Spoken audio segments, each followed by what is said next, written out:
ముఖ్యంగా మనం సనాతన ధర్మాన్ని కాపాడుకున్న సమయం ఆసన్నమైంది. దీనివల్ల అంటే తిరుపతిలో ఈ కలుషితమైన లడ్డూను తయారు చేయడం ఈ హిందువులకు మనోభావాలను దెబ్బతీయడం చాలా బాధాకరం.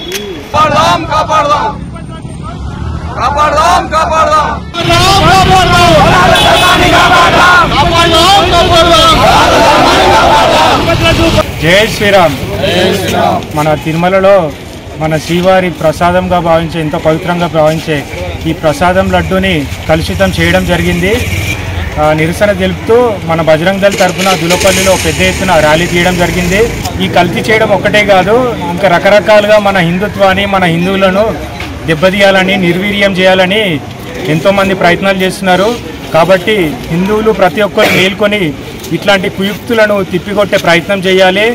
మాలో హిందువులలో ఐక్యత లేదు అని వాళ్ళు దీన్ని బలహీనతగా తీసుకుంటున్నారు. కానీ మనం బలహీనులం కాదు అని నిరూపించే సమయం ఆసన్నమైంది. దానికోసమే ఈ యొక్క ర్యాలీని తీయడం జరిగింది. ఇంకో ముఖ్య విషయం ఏంటంటే, తిరుపతిలోనే కాకుండా అన్ని హిందూ దేవాలయాల్లో సిబ్బంది హిందువులు మాత్రమే నియమించాలని మా విజ్ఞప్తి.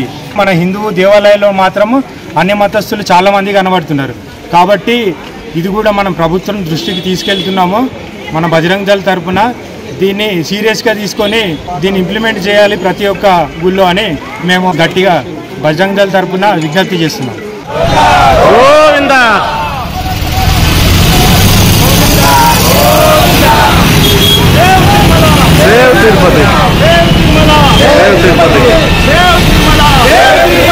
జై శ్రీరామ్. తిరుపతిలో మన అందరికి తెలుసు ఇవాళ ఎట్లా జరుగుతున్న సంఘటన అనేది లడ్డు విషయంలో ప్రతి ఒక్క హిందూ కూడా తెలిసిన విషయం. ఆ ఉద్దేశంతోనే మేము బజరంగ్ దళ్ తరఫు నుంచి దులపల్లిలో ఇవాళ పెద్ద ఎత్తున ర్యాలీ చేయడం జరిగింది. బజరంగ్ దళ్ తరఫు నుంచి మరియు గ్రామస్తులందరూ కూడా, పెద్దలు కూడా మాకు సహకరించారు.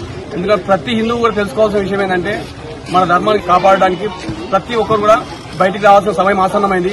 ఓ హిందువు, నువ్వు ఖచ్చితంగా మేల్కో. ఇవాళ నువ్వు మేల్కోకపోతే నీ లైఫ్ నువ్వు కోల్పోతావు.